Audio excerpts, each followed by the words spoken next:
Hello and happy first chapter Friday.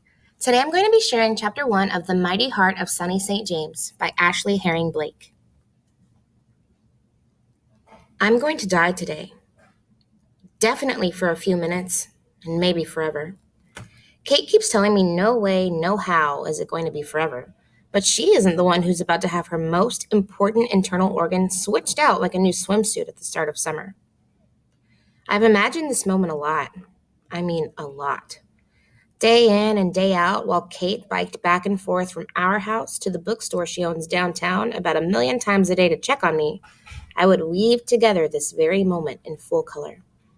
And my imagination is fierce. One of the best on Juniper Island, if I had to guess.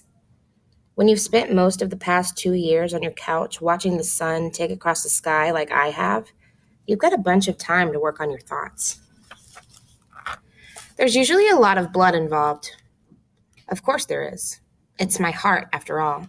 Puny as it may be, the lousy blood bringer to all my other top-notch organs.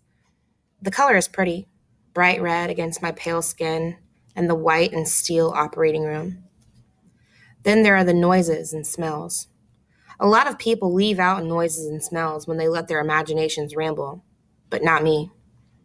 The scalpel zips down my sternum, and my body squelches and squishes as gloved hands dip into my open chest. I know. I've made my own stomach twist more than once. But this kind of stuff is not for the faint of heart. Or, actually, I guess it is. You're doing it again, Kate says. She sits on the edge of the pea-green pleather chair that doubles as a bed in my hospital room. There's a book open on her lap, but I know she's not reading it. She's too busy watching me, watching the tubes hooked into my arms and nose, watching that machine beep, beep, beep, proving I'm still alive, which I am, for now. My eyelids close heavily. They've been doing that a lot lately, dropping like an iron door every time I blink. I pry them open again. Doing what? Picturing things, she says. We could play frisbee instead. Did you bring a frisbee? She smiles and shakes her head at me. Just picture good things, okay? Like running and going to the beach with... I cut myself off, but we both know who I was about to say. My official FBF, aka former best friend. Even after 4 months of not having her in my life, she's still a habit, a bad one.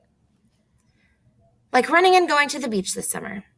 Kate finishes for me, conveniently leaving Margot Banks out of it. I called Suzette, just so you know, Kate says. What? Why? Suzette is Margot's mom, who I've known since I was 4, when Kate brought me from Nashville to Juniper Island, just off the coast of South Carolina. Because she loves you, Kate says. I roll my eyes, even though I know it's true. But Suzette was never the problem. I told her we got the call and the surgery was today, Kate goes on. She said she was sending you all her good thoughts and she'd let Margot know what was going on. I wait for Kate to tell me more, that Margot had a message for me, even if it's just a simple hello and, good luck with that whole new heart thing, and while I'm at it, I confess I'm pretty much the worst friend ever. But Kate just sits there, her eyes going all misty on me again. Kate. What? You're crying. Well, yeah, I'm allowed to cry. She stands up, her book sliding to the floor, but she doesn't bend to pick it up. Usually, Kate's a neat freak. Everything in her house and the bookstore is just so. Before Margot's debacle of a birthday party back in January, she and I used to play this game where we'd move something small, like a candle, from the living room to the kitchen, or a picture frame from one side of a shelf to the other, and see how long it took Kate to notice. The longest she ever went was 47 minutes, and for 21 of those minutes, she'd been at the bookstore. Now her book is face down on the germ-filled floor, the pages all crinkled up, and she doesn't even care. It's a hardcover, too. It's because of me. I sucked the care right out of her. I'm ready to stop doing that. She lies down next to me and tucks my hair behind my ear, then rubs circles into my temple over and over again, the way she does when I can't sleep. I look at the machine next to my bed, my heart pulsing. 62, 63, 64, 62. Are you scared? Kate asks. What? About dying? Meh. Sunny St. James. What? You're not going to die, she says. But I am. For a few minutes after they snip the bad heart out. Hey, I love that heart. It's still bad, right? She doesn't say anything to that. 2 years ago, when I was 10, I fainted during recess at school, just totally face planted in the rubber mulch. A day later, I was diagnosed with cardiomyopathy, which pretty much means my heart is bad, a total failure. And after they cut it out, I say, continuing my morbid lesson, I'll be dead. Like actually dead while they put the new heart in and attach all the blood vessels and arteries and stuff. Kate sighs and rubs her forehead. I shouldn't have asked. I nudge Kate with my shoulder as hard as I can, which has about as much force behind it as a gnat smacking against a window. I wonder if death is being like underwater, I say. Like when you go really deep and then look up and everything is all dark and hazy and flowy. Doesn't sound too bad, does it? Kate groans.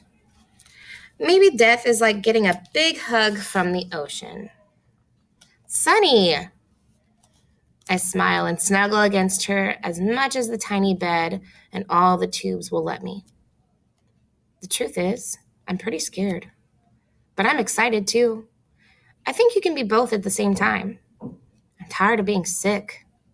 I'm tired of thinking about Margot and her swim team friends and how much cooler they are than me because they can, do more than just lie on a couch. I'm tired of seeing the ocean but not being able to dive under the waves. I'm tired of thinking about death too, even though I talk about it so much. Kate probably believes it's my favorite thing. But I don't want to die. I want to turn 13. I've never even been inside Juniper Island Middle School, and I'm technically supposed to start 7th grade this fall. I want to do amazing and awesome things I never thought I'd get to do, like bungee jumping and skydiving and water skiing. I want to go to an overnight camp and make myself sick on junk food with a best friend. I want to have a best friend again. And I really, really, really want to kiss a boy. Like, I want to kiss a boy so bad my lips itch all the time. I don't mean the kind of kiss that Kate pops onto my forehead every night or the way Dave kisses my hand sometimes when he's being silly. I mean a real kiss. The kind that Margot has already had with Sam Blanchard and Henry Lee. The kind of kiss that could change my whole life. Okay, fine. Yes, I know kissing doesn't seem like such a huge deal when my heart is gasping its last breath. But if I die without ever really and truly kiss someone, I'm going to be so mad. 71, 72, 73. Kate holds me closer. She always knows when my mind gets going because I get really quiet. And quiet isn't exactly my usual thing. She pats my head like she's trying to calm it down, then circles her thumb on my temple while she stares at me. Kate's an excellent starer.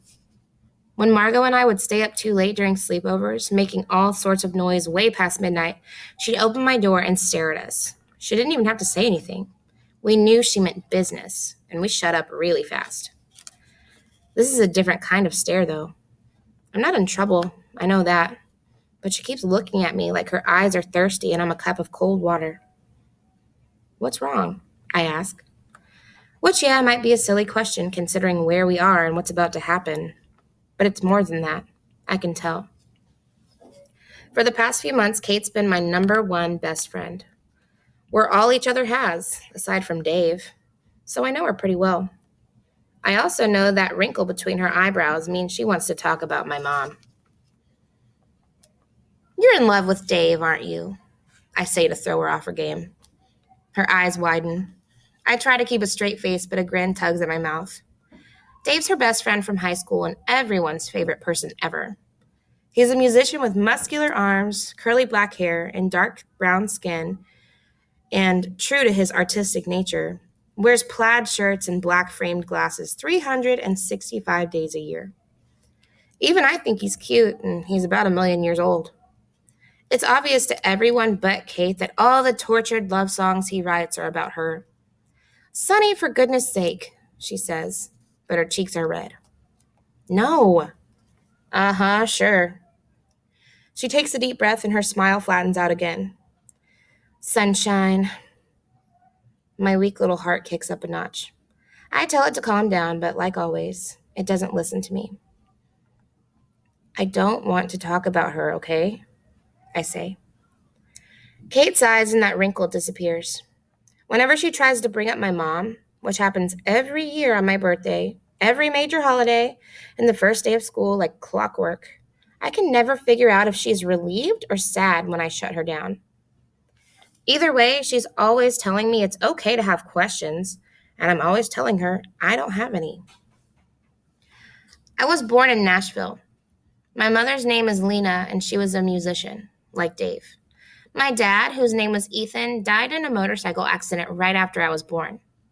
Then, when I was 4, Lena couldn't take care of me anymore, so she gave me to her best friend, Kate, because Kate was all she had. Kate had just bought cherry-picked books on Juniper Island, so she moved me down here with her. Kate, who's been there every day of my life since. Kate, who cried a bunch when I got sick, but didn't freak out and didn't leave me, even when things were really bad. Kate, who's here right now. That's all I need to know, right? Right. "Sonny," Kate says. "Your mom." "Kate, come on. I'm about to kick the bucket. Let's talk about puppies and rainbows." "Or how death is like an ocean hug," Kate says, rolling her eyes. "Yes, exactly." I take the deepest breath I can and shove Lena right out of my head. "Now, do you think it'll be cold or hot? Or maybe it'll just be a whole bunch of nothingness, like before being born. That would be disappointing, wouldn't it? I hope death is something." Kate groans again, but smiles and presses her nose against my cheek. "I love you, sunshine." Her voice sounds funny, even though she's smiling. Before I can tell her I love her too, Dr. Ahmed comes into the room, her dark hair pulled into a tight bun. She doesn't have her white coat on. Instead, she's covered in green scrubs from head to toe. Behind her, 2 orderlies wheel in a gurney, maneuvering it right next to my bed. Dr. Ahmed smiles down at me. She's been my doctor for 2 years. She was the one to tell Kate and me that a transplant was the only thing that would save me. That was a year and a half ago. Last night, the pager the United Network of Organ Sharing gave us went off in the middle of dinner. We were sitting on the porch so I could smell the sea, eating grilled cheese and talking about how maybe, if I wasn't too tired, we'd go down to the beach later and dip our toes in the cool, early May ocean. But we never got a chance because suddenly the pager that Kate always kept clipped to her front pocket started beeping at us. It had never gone off before, and it could only mean one thing. "We're ready for you, Sonny," Dr. Ahmed says now, placing a cool hand on my forehead after checking my vitals. "New life awaits." "Maybe," I say. She cracks a smile, used to my realism by now. "I'll do my best to make that a definitely, all right?" I give her a thumbs up, and then she nods to the orderlies hovering around me. Kate inhales a shaky breath and kisses my cheek. She kisses it so hard it almost hurts, but I'm glad. I can really feel that kiss, remember it. "I'll be here when you get back," Kate says as she gets up from the bed. "I'll be right here, sunshine."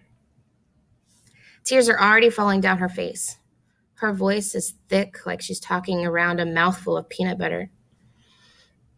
"1, 2, 3, one of the orderlies says, and then they lift me up like I'm a plank of wood and set me gently on the wheeled gurney. I can't think of anything super awesome or emotional to say as they start rolling me out of the room, so I just hold up my pinky. Kate's face is red and soaking wet, and she's making those soft whimpering noises that make my throat feel all thick. She wraps her little finger around mine and gives it a wiggle. Then the scene changes. Kate's gone, and I'm zooming down the white-walled hallway, fluorescent lights bright overhead. We turn this way and that until they wheel me into a cold room. It smells exactly like I thought it would. Almost like nothing. Like a slate wiped clean. Another doctor with glasses appears and puts a mask over my face. Dr. Ahmed is just behind him, her own mask in place. Nurses are everywhere, IV bags full of clear liquid and blood ready to go. All their faces covered up so they don't sneeze or breathe on me. Count down from 10 for me, Sonny, the glasses doctor says. I nod, the good little patient, but my stomach is going crazy, like there are a million ants in there. 10, 9, I let my eyes close. 8, 7, I feel floaty, like there really is water underneath me. I'll have to remember to tell Kate, but I'm not sure if I will because 6, 5, I only make it to 4 before the ocean swallows me whole.